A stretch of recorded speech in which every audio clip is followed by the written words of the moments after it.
Selamat pagi pemirsa, apa kabar Anda di pagi hari ini? Senang sekali, saya Graciela Taime dapat menjumpai Anda dalam Berita Papua. Sejumlah berita menarik dan teraktual telah berhasil dirangkum tim redaksi kami. Berikut 3 berita utama hari ini.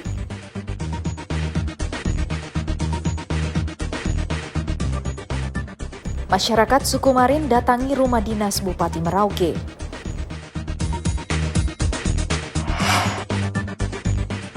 Honor belum cair, sejumlah relawan PON Mimika datangi kantor panitia.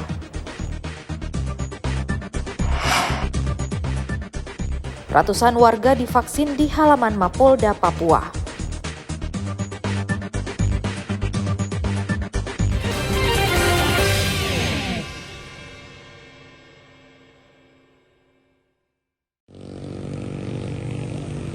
Sekelompok warga yang mengaku sebagai pemilik hak ulayat tanah Senin kemarin mendatangi rumah dinas Bupati Merauke. Mereka menuntut ganti rugi atas tanah milik mereka yang saat ini di atasnya dibangun kantor dinas perikanan di Jalan Perikanan.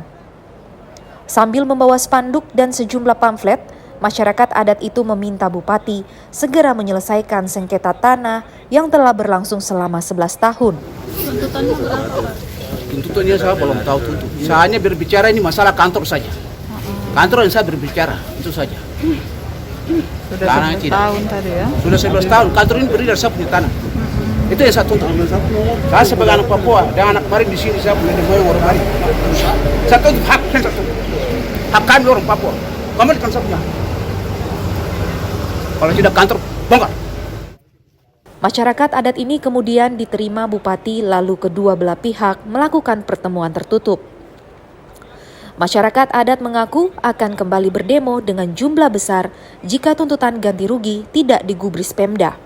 Muhammad Ridwan melaporkan dari Merauke.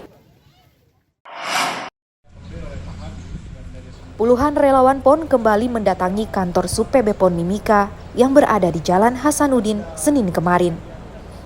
Mereka mempertanyakan honor yang belum juga diterima. Kosmos yang mewakili relawan merasakan banyak kejanggalan, bahkan komunikasi dengan panitia PON terputus. Kosmos dan para relawan berharap panitia memberi informasi yang jelas dan benar, sehingga relawan tidak termakan isu negatif yang membuat situasi semakin rumit. Terprovokasi dengan isu-isu yang berkembang di media massa sangat banyak. Jadi banyak anak-anak yang mau ingin membuat sesuatu anarkis yang seperti ada di Jayapura. Tapi kita selalu mengarahkan mereka untuk tetap sabar. Kita tetap jaga ketentraman karena di sini banyak kegiatan yang sedang berlangsung. Jadi tetap jaga keamanan kan. Maka masukan dari saya, mungkin dari pihak SDM mungkin ada grup-grup Telegram kan yang selama ini kita ada bergabung, itu coba diaktifkan. Dibukalah supaya biar kita ikuti perkembangan klasifikasi dari SDM Timika, karena kita bukan kita terdaftar dari provinsi, kita terdaftar dari SDM Timika. Jadi biar dari provinsi berbicara kita selalu dengar ada SDM Timika, karena perkembangan tanggal 29 hari Rabu itu kita masih 50-50. Orang bilang itu provinsi punya, itu pihak Jayapura, itu nanti mulai start, terus Timika nanti kapan dibayarkan. Karena tidak ada pejabat yang menemui, relawan pun akhirnya menyampaikan keluhan kepada aparat keamanan. Para relawan mengancam akan datang dengan jumlah yang besar bila dalam waktu dekat belum ada kejelasan soal honor mereka. Dari Timika, Papua, Igo Batmomolin melaporkan. Berkas BU bapak yang mencabuli anaknya sendiri akhirnya dilimpahkan ke kejaksaan bersama barang bukti. Pelaku ditangkap September lalu dan langsung diproses polisi. Kasus yang menyeret BU ini menarik perhatian warga Merauke. Pria ini mencabuli anak kandungnya sendiri saat istrinya sedang tertidur pulas. Polres Merauke melakukan tahap 2, yaitu penyerahan tersangka dan barang bukti kepada pihak Kejaksaan Negeri Merauke. Dengan tersangka inisial B, kasus persetubuhan anak di bawah umur. Kasus ini kami terima laporannya pada 12 September Kemudian kami proses hingga saat ini sudah lengkap ya. Kejadian ini terjadi di lampu 1 di rumah korban di bulan April dan Mei ya. Pada waktu sebelum bulan puasa dan saat bulan puasa. Seperti itu. Ancaman hukumannya 15 tahun ditambah sepertiga dari 15 tahun, jadi mungkin sekitar 20 tahun. Nanti tergantung dari pihak kejaksaan dan pengadilan. Jadi pada saat itu korban sedang tidur ya di depan TV ruang tengah. Kemudian pelaku ini melihat situasi istrinya, ibu korban sudah tidur. Kemudian pelaku mulai melakukan aksinya. Jadi di bulan April itu ya, di bulan April, kemudian dilanjutkan di bulan Mei. Kemudian karena anak korban ini sudah hamil, kemudian dia tidak tahan dan memberitahu kepada orang tuanya, kepada ibunya, sehingga ketahuan dan ya, ibunya melapor ke kami. Pelaku dijerat dengan Undang-Undang Perlindungan Anak dengan ancaman hukuman 15 tahun penjara. Ridwan melaporkan dari Merauke.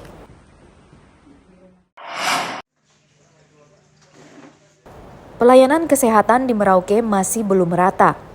Sebagian masyarakat di pedalaman kesulitan berobat karena tidak ada dokter yang melayani mereka. Tidak bisa dibantah, saat ini banyak dokter yang enggan berpraktek di pedalaman. Mereka terpaksa meninggalkan tugas dan memilih bekerja di kota karena profesi mereka tidak dihargai. Ikatan Dokter Indonesia Cabang Merauke meminta jaminan kesejahteraan para dokter yang praktek di pedalaman sehingga mereka bisa melayani masyarakat dengan baik. Intinya bahwa dokter ini akan mengangkat kesejahteraan dokter ya yang ada di Merauke ini. Ya, harus. Emang ID memang tugasnya begitu. Dok, di Merauke ini satu lagi fungsi ID, iya. pengawasan dokter-dokter. Artinya saya tidak menuntut banyak untuk pemerintah, cuma pemerintah aja. Tapi saya akan menuntut dokter-dokter bekerja lebih baik untuk masyarakat. Itu aja. Okay. Kita komitmen aja. Okay. Gitu. Dok, yang terakhir, kira-kira di Merauke ini ada berapa banyak dokter yang tergabung dalam ID, Dok? Sekitar 203 dokter. Itu di Merauke semua apa tersebar, Dok? Itu sama di MAPI itu. Maksudnya tersebar tetap di puskesmas, ada yang di rumah sakit, tapi kita kan lingkupnya Merauke sama MAPI. 203 ya? Ya, Dok, klasifikasinya apakah semuanya sudah ASN atau dokter kontrak? Enggak, memang di sini yang itu memang yang kerja di sini yang membuat SIP yang terdaftar di Ikatan Dokter Online. Gitu. Jadi memang SIP itu yang bisa kerja di sini yang memang udah urus masuk di ID Merauke gitu. Kalau dia pindah lagi nanti dia pindah lagi, dia urus lagi di tempat lain gitu. Itu aja intinya. Artinya ya tetap kesejahteraan penting ya tetap, tapi sistem kontrol dari saya juga buat mereka mungkin akan lebih penting lagi karena masyarakat kan tetap kita fokus di mereka. Saya cuman mundurin aja, kita kerja dulu yang baik baru kita menuntut hak kita gitu. Saat ini jumlah dokter yang tergabung dalam Ikatan Dokter Indonesia lebih dari 200. Mereka tersebar di 2 kabupaten, yaitu Merauke dan MAPI. Muhammad Ridwan melaporkan dari Merauke.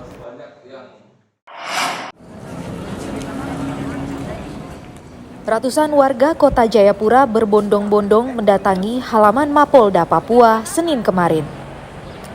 Warga begitu antusias karena melihat efektivitas vaksin yang berhasil menekan penularan COVID-19. Warga juga mengaku senang karena mereka tidak perlu jauh-jauh ke puskesmas, cukup datang ke gerai vaksin terdekat. Ya, saya sudah melakukan vaksin yang kedua. Vaksin kedua tidak berbahaya, dampaknya juga tidak sakit. Saya mengucapkan terima kasih kepada Polda yang sudah melakukan vaksin. Polda Papua melaksanakan gelar vaksinasi yang diikuti 311. 311 itu 4 orang tidak dapat divaksin. Yang pertama ada gerakan gula, yang ketiga karena kondisi flu yang perlu penyembuhan. Jadi kita vaksinasi 307 dapat vaksinasi dan mereka antusias. Pada pukul 13.00 mereka sudah menghabiskan 300 vaksin yang kita siapkan. Jadi ini adalah satu momen yang sangat baik dalam rangka hari Humas Polri yang ke-70 dan mudah-mudahan vaksinasi ini akan kita lakukan koordinasi dengan Bitjobdes pada event berikutnya. Ya, jadi itu yang sangat kita acungkan jempol kepada seluruh masyarakat. Ternyata masyarakat baru kita informasikan 2 hari yang lalu bahwa kita gelar vaksin, mereka betul-betul untuk melaksanakan vaksinasi yang kedua dan ada juga yang pertama. Vaksinasi di Kota Jayapura mencapai sekitar 160.000 orang dari target 230.000 orang. Rianto melaporkan dari Kota Jayapura.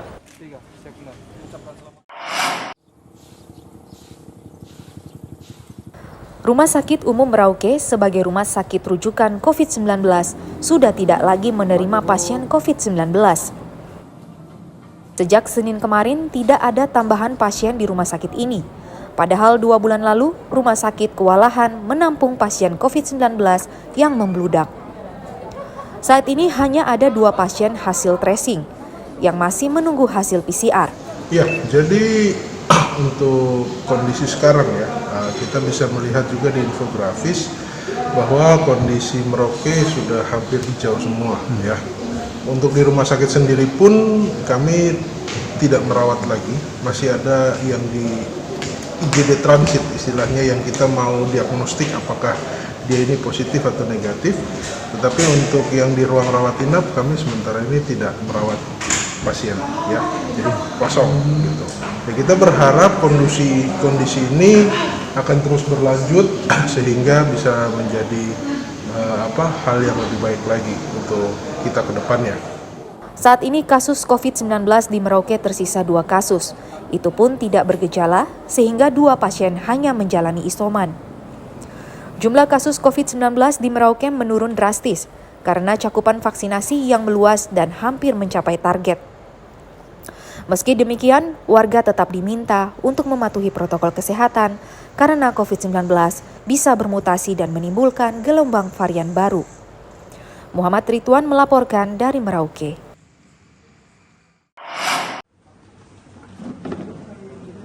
Sejak pandemi, kebutuhan darah di Merauke sangat tinggi.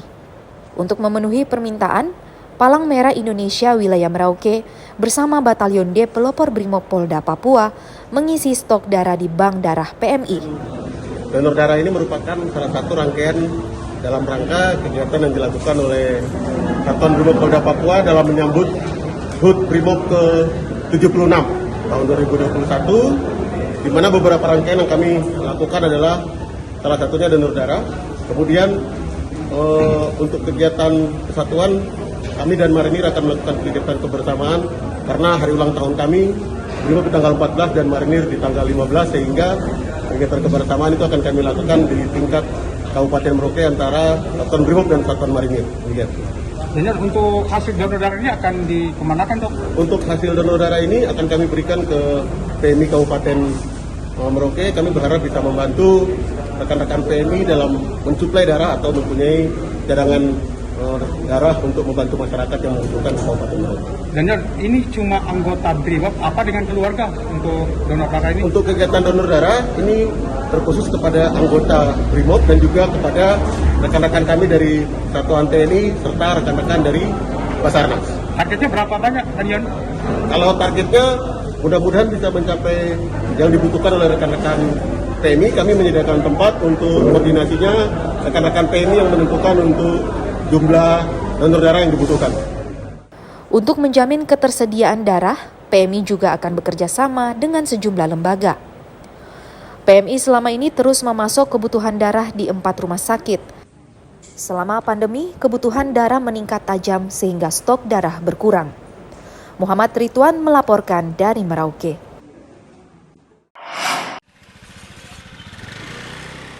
Cabur tenis lapangan Papua menargetkan menyumbang 5 medali emas di Pekan Paralimpik Nasional Papua Peparnas ke-16. Saat ini, 9 atlet mengikuti pemusatan latihan di lapangan tenis kantor Wali Kota Jayapura. Pelatih Hari Susanto optimis bisa menyumbang 5 medali emas dari nomor pertandingan kelas elit putra, elit putri, kelas squad, beregu putra, dan ganda campuran. Kita sudah siap dari 2 tahun yang lalu ya, karena COVID itu kita kan mundur kan setahun. Jadi kita sudah sangat siap. Kita di sini untuk menyesuaikan dengan cuaca, kondisi cuaca. Kita di sini sudah 3 bulan, 9 ya. 9 tiga kelas kan. 3 kelas. Kemarin kita akan berusaha semaksimal mungkin, tapi untuk target kita 5 medali emas ya. Dari tiga nomor. Dari elit putra, elit putri, terus kelas kuat, terus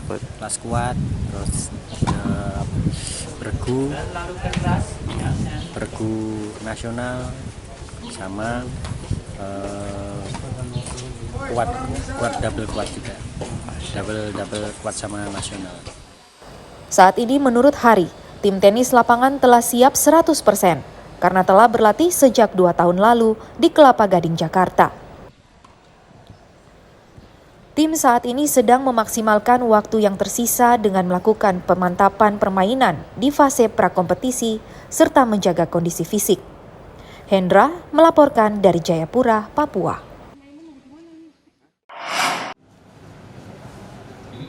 Peparnas ke-16 tinggal beberapa hari lagi. Untuk memastikan kelancaran pasokan konsumsi bagi para atlet, Ketua Harian Peparnas Senin kemarin mengunjungi dapur makanan. Penyedia menjamin makanan akan dikonsumsi atlet dan ofisial enak, fresh, dan tidak akan basi. Saat mengunjungi dapur konsumsi, penyedia makanan menunjukkan beberapa jenis makanan yang akan dikonsumsi atlet. Berbagai jenis makanan tersebut antara lain makanan berbahan dasar sagu yang dibuat mama-mama Papua. Luar biasa nih kesiapan konsumsi untuk melayani masyarakat Indonesia, dalam hal ini yang mereka atlet yang datang dari 33 provinsi. Ini makanan luar biasa, makanan yang tidak pernah saya lihat ada di sini. Ada makanan dari Thailand ada, sudah ada di dalam. Ada makanan-makanan yang di Singapura ada, semua ada di dalam. Ini buatan makanan-makanan Singapura, ada Thailand, ada Padang, ada Indonesia punya, kita ada semua di dalam. Juga yang lebih istimewa, luar biasa mereka melakukan sesuatu yang untuk melayani masyarakat Indonesia yang datang ke sini. Kita ada moto yang kita bilang Papua siap barang apa aja. Itu segala sesuatu bisa kita buat yang lebih hebat dan lebih baik. Ya, jadi selama ini belum bisa apa-apa di mata orang, kita sekarang bangkit dan bisa berkarya, bisa berbuat sesuatu untuk menyenangkan pertama hati Tuhan, dan mungkin yang kedua adalah menyenangkan hati masyarakat Indonesia yang datang di Papua. Panitia akan terus memantau dapur konsumsi atlet, mulai dari kecepatan proses packing hingga pengantaran makanan. Ini saya selaku koordinator, saya akan pantau terus sejauh mana perkembangan IO yang telah mendapat konsumsi di tanah Papua ini. Saya dan teman-teman dari bidang konsumsi kami semua akan pantau, karena makanan ini harus dikonsumsi oleh atlet dan panitia, bahkan siapapun yang ada di ikut melaksanakan kegiatan ini, cuma 4 jam. Dari proses masak, packingan, pendinginan, dan sampai tiba ke atlet itu cuma 4 jam. Sehingga kami mengharapkan untuk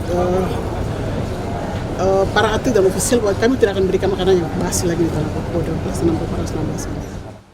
Panitia juga meminta masyarakat mendukung perhelatan ini agar berjalan lancar dan sukses. Epen Kataren melaporkan dari Jayapura.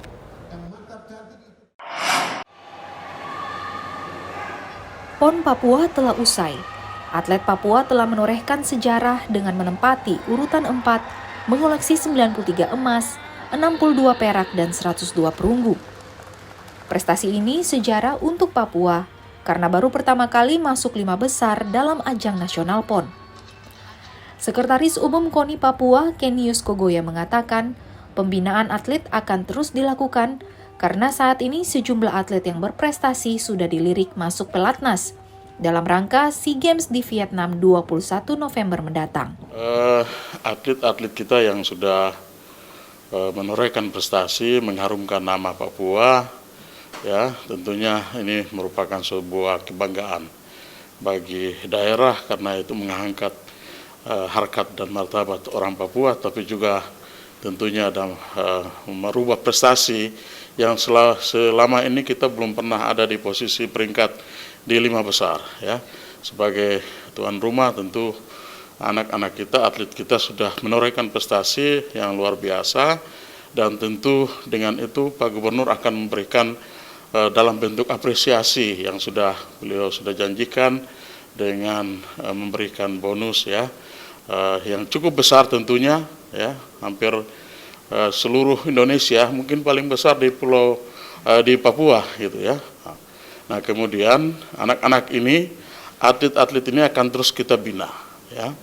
Ada mereka yang ingin untuk menjadi polisi, kami akan sampaikan kepada Kapolda, dan itu sudah slotnya sudah dibuka bagi atlet yang ingin untuk mendaftarkan diri menjadi polisi ya. Juga begitu dengan TNI, Angkatan Darat, Angkatan Udara, dan lain sebagainya.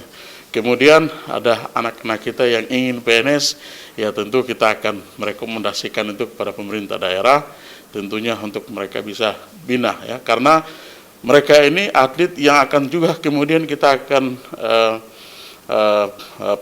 persiapkan untuk PON berikutnya. Bagi mereka yang usianya masih bisa cukup untuk